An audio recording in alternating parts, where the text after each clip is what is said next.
Biology कैसे याद रखें, ये एक बहुत बड़ा क्वेश्चन या बड़ा इशू हो गया है मतलब बच्चों के बीच में कि बायो का क्या लगता है ना कि मतलब सर इसमें तो मतलब सब कुछ ही लिखना और इसको याद करने वाला, ना इसमें कोई रिएक्शंस, ना इसमें कोई फॉर्मूले, ना कुछ ऐसा, तो मतलब इसको कैसे याद करें सर? क्या मतलब इसको वाकई में चीज़ों को रटते रहें? क्या इसमें ऐसा करना है कि हम चीज़ों को लगातार रटते रहें? क्या रटने से बायो हमको याद हो जाएगी? नहीं, ऐसा बिल्कुल भी नहीं है। ऐसा हमको लगता है लेकिन ऐसा बिल्कुल भी है नहीं। जैसे आपको केमिस्ट्री में बहुत सारे डायग्राम मिलते हैं, ठीक, फिजिक्स में आपको न्यूमेरिकल मिलते हैं, ऐसे आप अगर नोटिस करेंगे, बहुत अच्छे से ध्यान अगर आप देंगे तो आपको देखेंगे कि बायो में आपको डायग्राम मिलते हैं। बायो तो एक ऐसा सब्जेक्ट है ना कि मतलब इसमें हर एक कॉन्सेप्ट में आपको एक डायग्राम मिल जाएगा, एक कॉन्सेप्ट उसका डायग्राम, फिर कॉन्सेप्ट फिर उसका डायग्राम। तो मतलब बायो याद करना तो बहुत ही आसान है। तो मैं आपको यहाँ पर कुछ ऐसी टिप्स बताऊंगा, कुछ ऐसे तरीके बताऊंगा, कुछ ऐसी चीज़ें बताऊंगा। मैं कोई जादू नहीं सिखाऊंगा कि नहीं आपको मतलब ये ट्रिक बताया आपने यूँ कि आपको याद हो गया। याद तो करना पड़ेगा लेकिन उसकी कुछ स्ट्रेटजी है, उसके कुछ प्लान है, कुछ तरीके हैं कि आप ऐसा क्या करें कि आपको आसानी से बायो याद हो जाए, आपको रटना ना पड़े चीज़ों को, आप चीज़ों को समझ सकें। तो ये कुछ चीज़ें हैं जो हम आपको बताएंगे कि याद करने के लिए हमको क्या करना पड़ेगा, किस चीज़ को फॉलो करना पड़ेगा। तो सबसे पहली चीज़ फॉलो करने के लिए है कि डायग्राम है। क्या है? डायग्राम है, मतलब कि चित्र।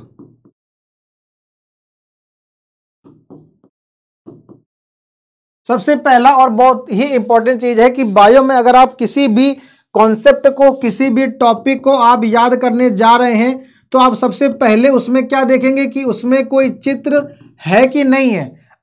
ऑब्वियसली चित्र होता है क्योंकि बायो का हर एक कॉन्सेप्ट में डायग्राम कंपलसरी है।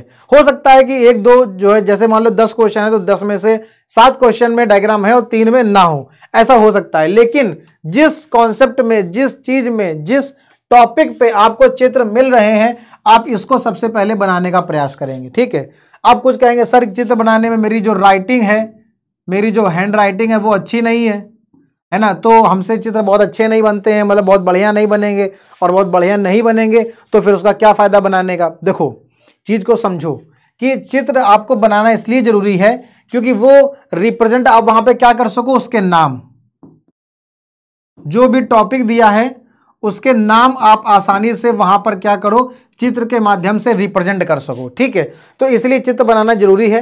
राइटिंग का उतना ज्यादा इशू नहीं है कि अगर आप बहुत अच्छा चित्र नहीं बना रहे हैं तो कोई बहुत हार्ड एंड फास्ट रूल नहीं है आपको बहुत ही अच्छा बनाना है, ऐसा कुछ भी नहीं है।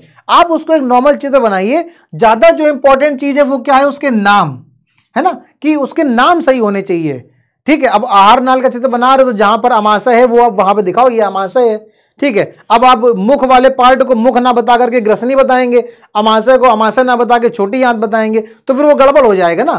तो कहने का मतलब क्या, आपने एक डायग्राम बना दिया और उसकी जो लेबलिंग है, जो उसको नाम देने हैं, उसकी सही लोकेशन पे, उसकी सही पोजीशन पे वो आपको सही देने हैं, तो उसके नाम ज्यादा इंपॉर्टेंट रखते हैं चित्र के साथ।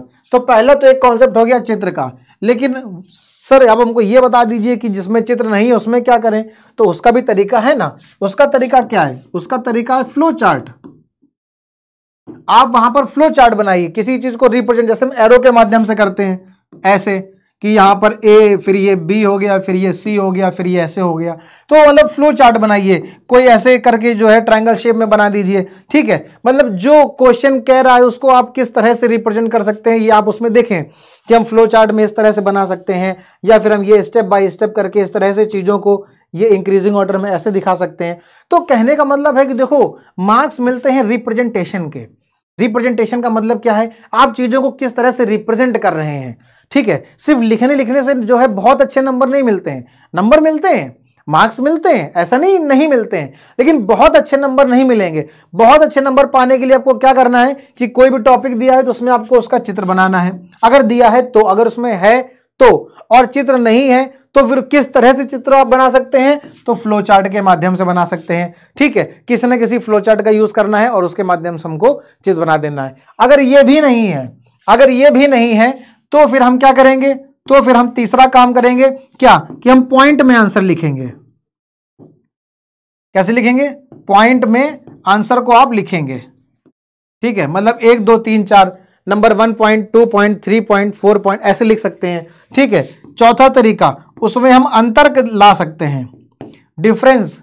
ठीक है, जैसे क्वेश्चन पूछ दिया गया कि स्वपोषी और विषमपोषी क्या है, तो अब आप इसमें क्या करेंगे कि एक तरफ स्वपोषी लाइन खींचा, दूसरी तरफ विषमपोषी, दोनों में डिफरेंस लिख दीजिए।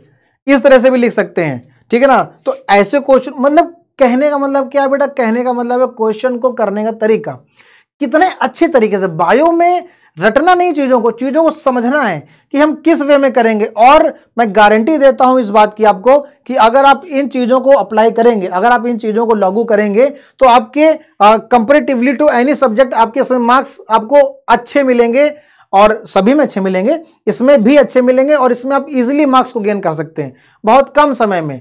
लेकिन क्या ये आप एग्जाम के समय करेंगे? नहीं, आपको ये प्रैक्टिस पहले करनी है। जब आपको टीचर पढ़ा रहे हैं, किसी टॉपिक को समझा रहे हैं, तभी आपको देखना है, उसको छांटना है कि उसमें हम डायग्राम किस तरह से ला सकते हैं।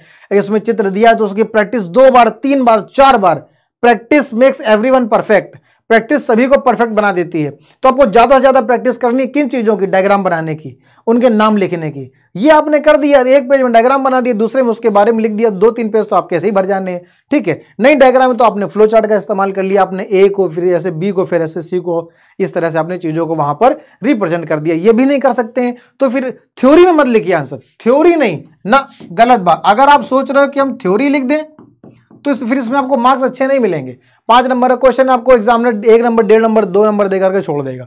लेकिन आप उसको क्या करिए, पॉइंट में लिखिए।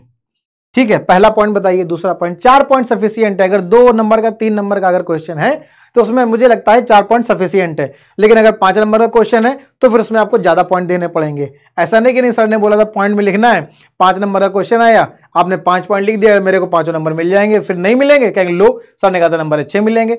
तो देखना है ये क्वेश्चन किस तरह से पूछ रहा है, क्या टुकड़ों में क्वेश्चन पूछ रहा है कि नहीं पूछ रहा है, और किस तरह से वो पूछ रहा है। अगर वो डिफरेंस करके पूछ रहा है, अंतर करके पूछ रहा है, तो फिर आप उसमें अंतर करेंगे, है ना, कि एक तरफ आपने हेडिंग डाल के यहाँ उसके बारे में, फिर बीच में लाइन खींच के उसके बारे में, दोनों में क्या कंपैरेटिवली अंतर है, किसमें क्या होता है, क्या नहीं होता है, क्या किसमें पाया जाता है, क्या नहीं पाया जाता है।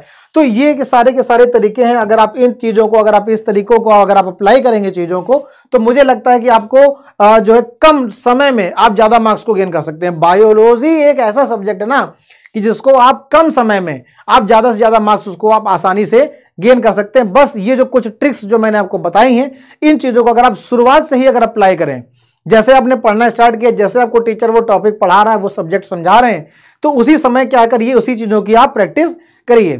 Thank you.